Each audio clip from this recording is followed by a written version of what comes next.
नमस्कार। कहानी गोल्ड में आज सुनिए मालती जोशी जी की लिखी कहानी एक जंगल आदमियों का। उसने पतीली का ढक्कन खोलकर देखा, सुगंध तो ठीक ही दे रहे थे। अब साहब बहादुर को पसंद आ जाए तब है। अब जैसे भी बने हो, उसने कहा और साड़ी बदलने चली गई। सच क्या जिंदगी हो गई है, नीता ने सोचा। एक साधारण स्त्री की तरह वह रसोई में कैद होकर रह गई है। सुबह की चाय, दिन का खाना, शाम का नाश्ता, रात का खाना, बस इस धुरी पर घूम रही है वह आजकल। इसके सिवाय करने के लिए दुनिया में जैसे कुछ शेष ही नहीं है। किचन से इतना लगाव उसे कभी नहीं रहा, अब तो जैसे एक जुनून सवार हो गया है। रेडियो से, पत्रिकाओं से सीखकर रोज कुछ न कुछ अल्लम गल्लम पकाती रहती है और पकाते वक्त एकदम जान सासत में रहती है कि कहीं कुछ गलत ना हो जाए, नहीं तो समीर उसे बख्शेंगे नहीं। समीर सचमुच बहुत प्रखर आलोचक हैं, छूटते ही कह देंगे, क्या बात है मैडम, सांभर में तो मिर्ची आज पंचम सुर में बोल रही है। भाई वो कल के ब्रेड ठीक से सिके तो थे नहीं, रात भर पेट में आड़ा चौताला बजाते रहे। शुरू शुरू में वह बड़ी खुश होती थी कि कैसा रसिक पति मिला है, आलोचना भी करता है तो संगीत की भाषा में। पर जल्दी ही पता चल गया कि समीर का संगीत विषय ज्ञान बस इन्हीं दो चार शब्दों तक सीमित है। गाने का तो दूर, उन्हें सुनने तक का शौक नहीं है। उन्हें सिर्फ अपनी फैक्ट्री से प्रेम है या फिर गप्पेबाजी से। इनसे भी समय बचता है तो जेम्स हेडली चेस की कोई पुस्तक लेकर लेट जाते हैं। रेडियो पार्श्व संगीत की तरह बजता रहता है, पर उस पर भी कभी अगर वह अपने प्रिय कलाकार को सुनना चाहे तो उन्हें गवारा नहीं। कितना अच्छा लगता है बिस्तर में लेटकर कुमार या भीमसेन को सुनना, पर समीर के मनोजगत में इन दोनों की कोई पहुंच नहीं है। तब दहेज में आया हुआ वह मर्फी का खूबसूरत सेट उसे विद्रूप सा लगता है। कभी कभी नीता को अपने माँ बाप पर इतना गुस्सा हो आता है, बस खाता पीता घर देखा, कमाऊ और पढ़ा लिखा वर देखा और सौंप दी लड़की। न आदतों का पता लगाया, न रुचियों के बारे में पूछा, जबकि सुखी दाम्पत्य का सारा दारोमदार इनके सामंजस्य पर ही होता है। स्कूटर का परिचित हॉर्न सुना और उसने दौड़कर दरवाजा खोल दिया। समीर को दरवाजे पर प्रतीक्षा करना अच्छा नहीं लगता। दरवाजे पर स्वागत के लिए सजी सवरी पत्नी न मिले तो भी उनका मूड खराब हो जाता है। स्कूटर रुकते ही उसने आगे बढ़कर समीर का ब्रीफ केस थाम लिया, ड्राइंग रूम का पंखा ऑन कर दिया और चिट्ठियों की ट्रे सेंटर टेबल पर रखकर भीतर चली आई। वॉश बेसिन पर टॉवेल, साबुन सब यथास्थान था। राहत की सांस लेकर उसने किचन का रुख किया और गैस पर चाय का पानी चढ़ाकर नाश्ते लगाने लगी। सारा सरंजाम लेकर वह बाहर निकली तब तक समीर फ्रेश होकर डाइनिंग टेबल पर आ गए थे। आज छोले बनाए हैं मैंने, मिसेस चोपड़ा से सीखे थे, प्लेट आगे बढ़ाते हुए उसने शर्मीले अंदाज में कहा। समीर ने प्रसन्न भाव व पहला ग्रास लिया और बोले, भाई वह तुम्हारा तानपूरा नजर नहीं आता आजकल, वापस इंदौर छोड़ आई क्या? भीतर तक कांप गई नीता। यह बेवक्त तानपुरे का जिक्र क्यों? क्या फिर कुछ गड़बड़ हो गया है? पर दूसरे ही क्षण उसकी रुकी हुई सांस फिर सामान्य हो गई, क्योंकि समीर कह रहे थे, इस 26 तारीख को फैक्ट्री का एनुअल डे मना रहे हैं। सबकी इच्छा है कि उसमें तुम्हारा कार्यक्रम हो। जनरल मैनेजर ने आज खुद मुझे बुलाकर कहा है। नीता समझ नहीं पाई कि यह व्यक्ति, यह पुलक उसके लिए है या जनरल मैनेजर के लिए, पर इसे नजरअंदाज करते हुए उसने उच्छ्वासित स्वर में पूछा, सच कह रहे हैं? और क्या तुम समझती हो कि मैं मजाक कर रहा हूं? लेकिन वहां उतने सारे लोगों के बीच में गाऊंगी तो तुम्हें बुरा तो नहीं लगेगा? बुरा क्यों लगेगा? मैं क्या बिल्कुल औरंगजेब हूं? और अपने इस विनोद पर वे खुद ही ठठाकर हंस पड़े। उतना खुलकर हंस नहीं पाई नीता, पर खुशी से उसका रोम रोम थिरक उठा। बस उसका मन हो रहा था कि उठे और अभी मचान से अपना तानपुरा उतार लाए, पर अभी तो रात का सारा आयोजन मुंह बाए उसके सामने खड़ा था। बहुत बेमन से उसने सारे काम पूरे किए। राम राम करके 9 बजे और समीर ने खाना खाया। उसका पेट तो आज खुशी से ही भर गया था। रात किचन को आखिरी प्रणाम करने के बाद उसने स्टूल पर चढ़कर तानपुरा निकाला। धीरे से उसका खोल उतारा और ऐसे चिपटा लिया जैसे बरसों का बिछड़ा मीत मिल गया हो। बेडरूम में ही चटाई पर बैठकर वह तारों को धीरे धीरे कसने लगी। गिलाफ के बावजूद गर्द की एक पतली परत यहाँ वहां जम गई थी। अंगुलियों में साड़ी लपेटकर उस धूल को हौले से पोंछते हुए उसने पूछा, कार्यक्रम तो रात में ही होगा ना? और क्या, दिन में तो स्पोर्ट्स वगैरह होंगे। तो मैं सोचती हूँ मारू विहाग से शुरू करना ठीक रहेगा। यमन भूपाली वगैरह तो आजकल कोई नहीं गाता। कोई जासूसी किताब पढ़ रहे थे समीर। नीता की बात सुनते ही किताब फेंक कर एकदम उठ बैठे। क्या कहा तुमने? मारू विहाग? हाँ, क्यों? अरे मैडम, आपको तानसेन समारोह में नहीं, फैक्ट्री डे पर गाना है। वहां विहाग सुहाग कौन समझेगा? कुछ हल्का फुल्का गाना, समझी? रोनी रोनी हो आई मैं। कितने उत्साह से कितने अरसे के बाद आज तानपुरा उठाया था। सारी शाम मन में खुशी की घंटियां बजती रही थीं। अब एकदम जैसे सन्नाटा छा गया।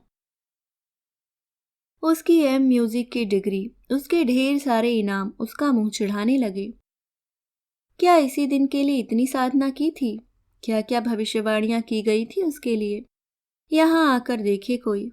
समीर के एक वाक्य से ही सब कुछ जैसे मिट्टी हो गया है। समीर तो कह सुनकर फिर अपनी पुस्तक में खो गए थे। ठीक 11 बजे उन्होंने बेड लैंप का स्विच ऑफ किया और खर्राटे भरने लगे। नीता लेकिन रात भर सो नहीं सकी। अनछुआ तानपुरा भी रात भर चटाई पर सिसकता पड़ा रहा। दूसरे दिन दफ्तर जाते हुए समीर ने पूछा, तो उन लोगों से हाँ कर दूं ना? नीता को जल्दी से कुछ जवाब भी देते ना बना। जब तक वह कुछ कहने को हुई तब तक समीर का स्कूटर सड़क नापने लगा था। दोपहर के सारे कामों से निपटकर उसने सोचा, तानपुरा तो ठिकाने से रख दें। उसे क्यों धूल खाने के लिए छोड़ दिया जाए। कसा हुआ तानपुरा उतारने से पहले अनायास ही उसकी उंगलियां तारों पर फिरने लगीं और उतनी ही सहजता से मिश्र काफी की बंदिश उसके कंठ से फूट पड़ी। पिया तो मानत नाही, अब कौन गुनन तेरी झाऊं सखीरी। पता नहीं वह तन्मय होकर कितनी देर तक गाती रही। निठुर प्रिया के प्रति जितने भी गिले शिकवे थे सब जैसे स्वरों की उंगलियां थामकर बाहर आ गए। जब खूब जी भरकर गा चुकी तो तानपुरा नीचे रखते हुए उसे लगा कि मन एकदम हल्का हो आया है और इसके साथ ही उसे एक सुखद अनुभूति हुई।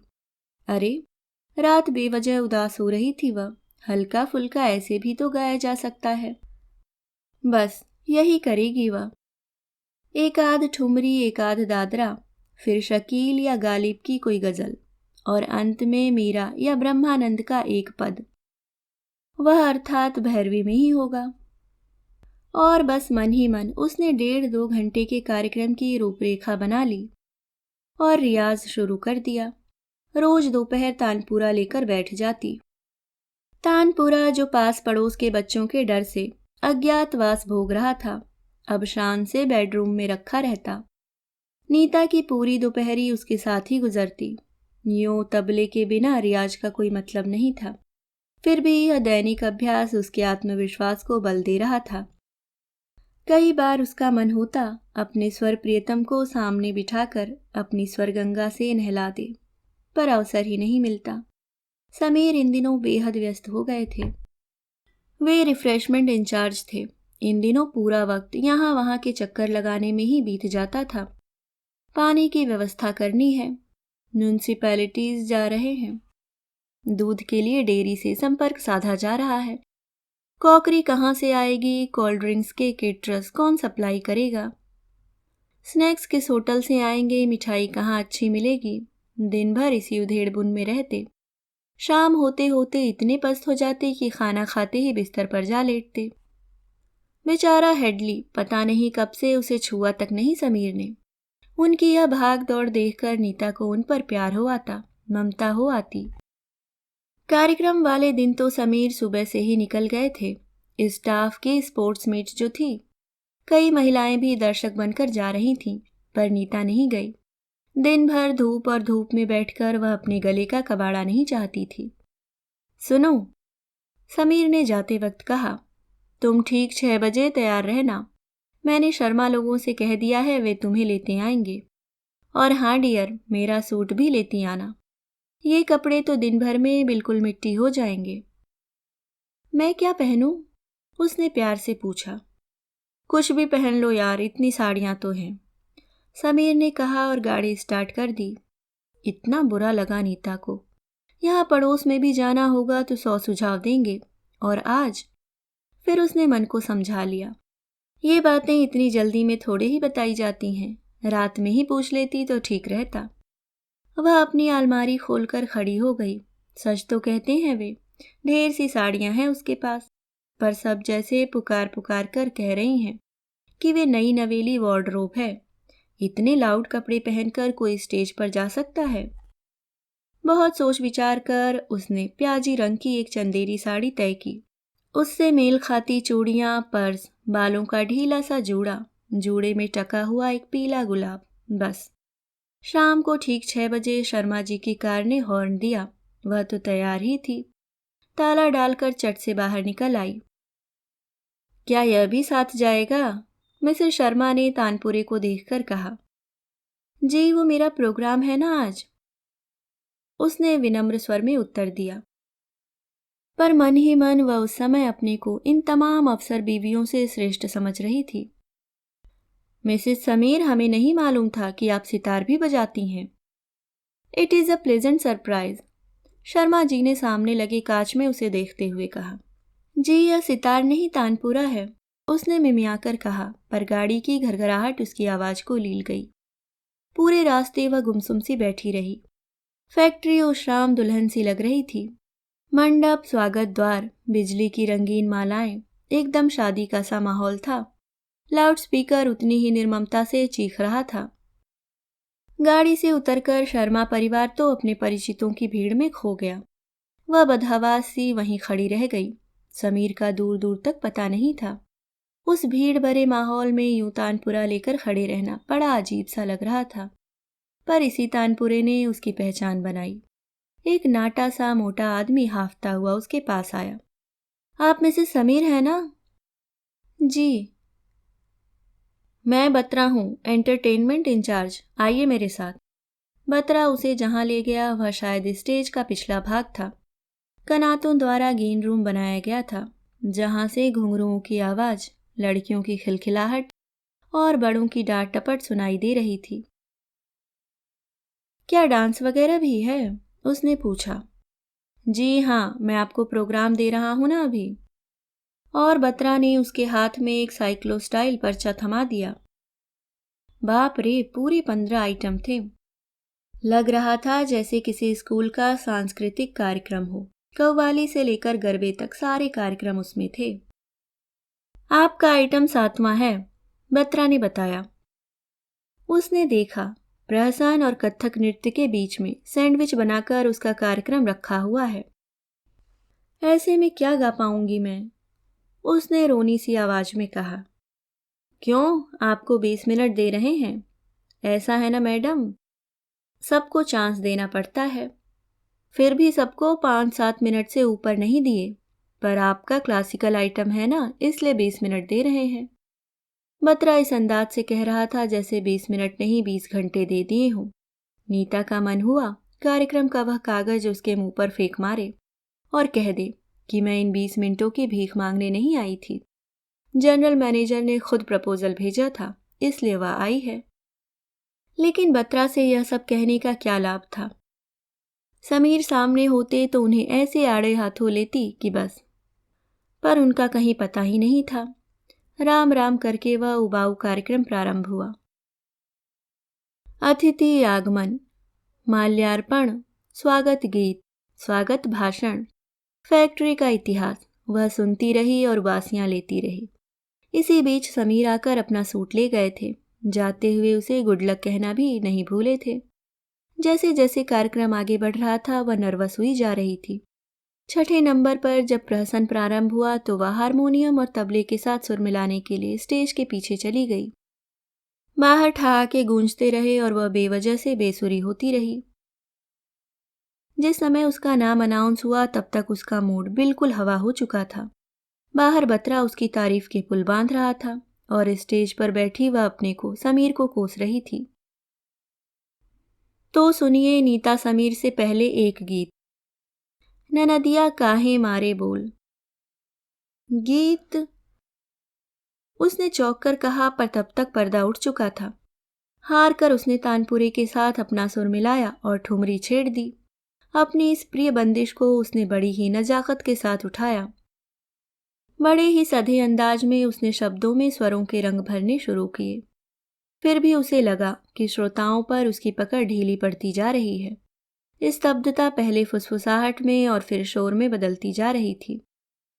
हार कर उसने इतने अच्छे ढंग से उठाई हुई चीज को बड़ी बेतरतीब से समेटा और चुप हो गई।